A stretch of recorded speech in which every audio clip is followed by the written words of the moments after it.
कार्य आणि ऊर्जेचा आपल्याला आता 47वा पॉईंट बघायचा आहे.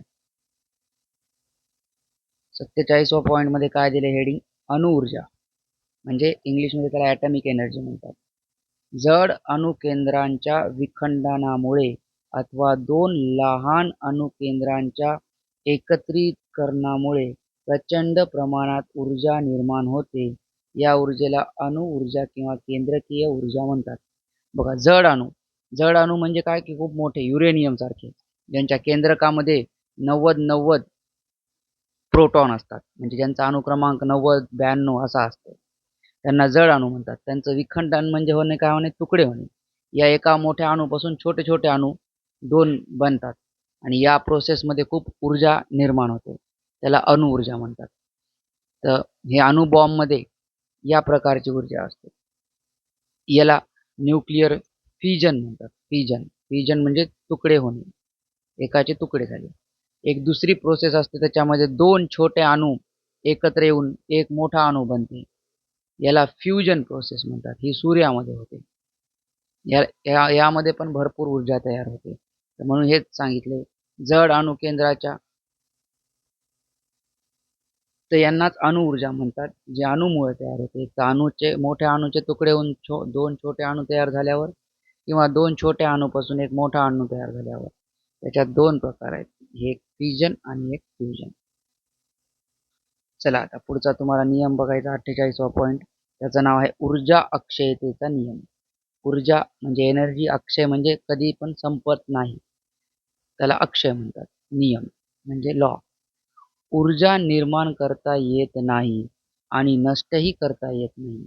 आता जी गोष्ट नवीन तयारही होत नाही आणि जुनी गोष्ट संपतही नाही, म्हणजे आहे तेवढीच राहते, त्यालाच अक्षय राहणं म्हणतात. तिचे एका प्रकारातून दुसऱ्या प्रकारात रूपांतरण करता येते. तिचं काय करता येते? फक्त एका प्रकारातून दुसऱ्या प्रकारात रूपांतरण करता येते. तथापि विश्वातील एकूण ऊर्जा सदैव अक्षय राहते. म्हणजेच जगामधली, युनिवर्समधली एकूण ऊर्जा जशाच तशी राहते, कारण नवीन बननही झाली आणि जुनी संपतही नाही. चला, याला law of conservation of energy म्हणतात. लॉ ऑफ कॉन्झर्वेशन म्हणजे जशाच तसं राहणे, ऑफ एनर्जी म्हणजे ऊर्जा.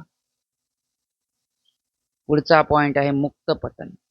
एखादी वस्तू उंचीवर नेऊन सोडल्यास त्या वस्तूवर, फक्त सोडायचं, फेकायचं नाही, सोडून द्यायचं, त्या वस्तूवर असलेल्या गुरुत्वाकर्षण बलामुळं, फक्त त्या वस्तूवर गुरुत्वाकर्षण बल म्हणजे पृथ्वी खाली उडाली, ती पृथ्वीकडे खेचली जाते. उंचावरून सोडलेली वस्तू फक्त गुरुत्वाकर्षण बलाने खाली येण्याच्या क्रियेस मुक्त पतन असे म्हणतात. ही व्याख्या झाली. उंचावरून सोडलेली वस्तू फक्त गुरुत्वाकर्षण बलामुळे जर खाली येत असेल तर तिला मुक्त पतन म्हणतात. याला इंग्लिशमध्ये लक्षात ठेवा, फ्री फॉल म्हणतात.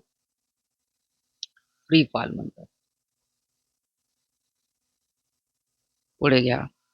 कोणतीही वस्तू उंचीवर असताना तिच्या स्थितीज ऊर्जा असते. बघा, खालून तुम्ही जर वर नेले वस्तू तर तिच्यामध्ये काय असते? स्थितीज ऊर्जा. स्थितीज ऊर्जेचा फॉर्म्युला काय असते? mgh. एच म्हणजे हाईट, पृथ्वीपासूनची हाईट. पृथ्वीपासून तुम्ही जेवढं उंच नेसाल वस्तू, तेवढी त्याच्यामध्ये जास्त स्थितीज ऊर्जा असते. वस्तू खाली पडताना तिच्यातील स्थितीज ऊर्जेचे गतिज ऊर्जेत रूपांतर होत जाते. आता तिथून उंचीवरून नेऊन तुम्ही वस्तू सोडली, जशी जशी ती खाली येते तिची हाईट कमी होते. हाईट कमी होते म्हणजे स्थितीज ऊर्जा कमी होते. पण खाली येत असल्यामुळे तिची स्पीड वाढते, म्हणजे तिची गतिज ऊर्जा वाढते. वस्तूची स्थितीज ऊर्जा कमी कमी होत जाते आणि गतिज ऊर्जा वाढत जाते. जमिनीवर पडत असताना पूर्ण स्थितीज ऊर्जेचे रूपांतरण गतिज ऊर्जेत होते आणि जमिनीवर येईपर्यंत खाली पूर्ण हाईट एकदम कमी झालेली असते, इथं टच होणार जसं, त्या टाइमला हाईट एकदम कमी झालेली असते, म्हणजे स्थितीज ऊर्जा एकदम झिरो होऊन जाते आणि स्पीड खूप वाढलेली असते, म्हणजे जास्तीत जास्त गतिज ऊर्जामध्ये रूपांतरण होते. परंतु एकूण ऊर्जा ही उंचावरील स्थितीज ऊर्जे इतकीच असते. पण एकूण ऊर्जा आहे तेवढीच आहे, जेवढी आधी वर होती वस्तू तेव्हा तिच्यात पूर्ण स्थितीज ऊर्जा होती आणि गतिज ऊर्जा झिरो होती, आणि जमिनीवर पडायच्या जस्ट आधी तिची आता स्थितीज ऊर्जा कमी झाली, कारण तिची उंची कमी झाली. पण आता संपूर्ण ऊर्जेचं रूपांतरण कशामध्ये झालेलं आहे? गतिज ऊर्जेमध्ये झालेलं आहे. बघा एकूण एनर्जी बरोबर काय असते कोणत्याही वस्तूची स्थितीज ऊर्जा प्लस गतीज ऊर्जा. स्थितीज ऊर्जा एकूण ऊर्जाला टोटल एनर्जी म्हणजे टी म्हणतात. स्थितीज ऊर्जाला पोटेन्शियल एनर्जी म्हणजे पीई म्हणतात आणि गतीज ऊर्जेला कायनेटिक एनर्जी म्हणजे के म्हणतात.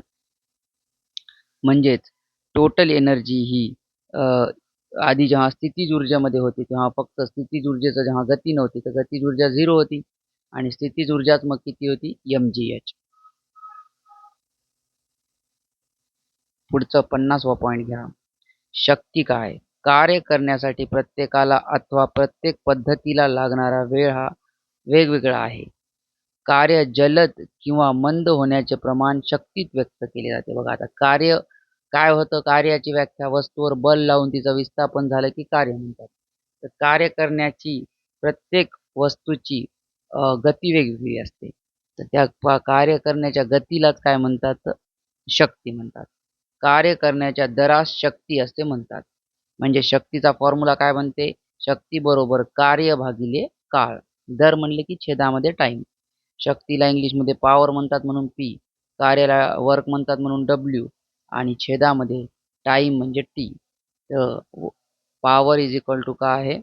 Work by time. हे फॉर्म्युला पाठ करायचं आहे तुम्हाला.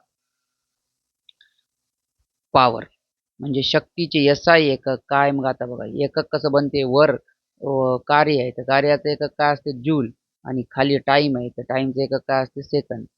तर जूल पर सेकंद आहे आणि यालाच काय नाव ठेवलं सायंटिस्टच्या नावावरून? वॅट. म्हणजे 1 जूल पर 1 सेकंदला 1 वॅट म्हणतात. 1 वॅट बरोबर 1 जूल भागिले 1 सेकंद. आणि शक्तीचं एसआय एकक काय आहे? एसआय एकक कार्याचं काय असते? अर्ग आणि टाइमचं एसआय एकक सेकंदच असते. तर मग शक्तीचं एसआय एकक काय झालं? अर्ग भागिले सेकंद. आणि 1 वॅटमध्ये किती अर्ग आणि किती सेकंद असतात? 1 वॅट बरोबर 10⁷ अर्ग भागिले सेकंद किंवा त्याला असे म्हणू शकतो अर्ग पर सेकंद. 51वा पॉईंट बघा. औद्योगिक क्षेत्रामध्ये शक्ती मोजण्यासाठी अश्वशक्ती हॉर्स पॉवर शक्तीचा अजून एक एकक आहे. हे तर झालं आता वॅट पाहिजे तुम्ही. आता अजून एक मोठे एकक आहे त्याचं नाव आहे हॉर्स पॉवर. या एककाचा वापर प्रचलित आहे. हे औद्योगिक क्षेत्रामध्ये जे मशीन मोटरची शक्ती मोजण्यासाठी वापरतात. 1 HP ची मोटर, 2 HP ची मोटर असं. एक अश्वशक्ती म्हणजेच 1 हॉर्स पॉवर. त्याला शॉर्ट फॉर्ममध्ये हॉर्स पॉवरला HP म्हणतात. तर 1 HP म्हणजे किती असते? 746 वॅट असते. 1 HP म्हणजे HP मोठे युनिट आहे. एका HP मध्ये 746 वॅट बसतात. व्यावहारिक उपयोगासाठी ऊर्जेचे एकक बघा. ऊर्जेचं अजून एक एकक आहे. त्याला म्हणतात किलोवॅट तास. ऊर्जेचं एकक आहे आता हे. हे बघा इकडे तुम्ही आता पॉवर बघितलं. पॉवर बरोबर काय होतं? वर्क भागिले टाइम.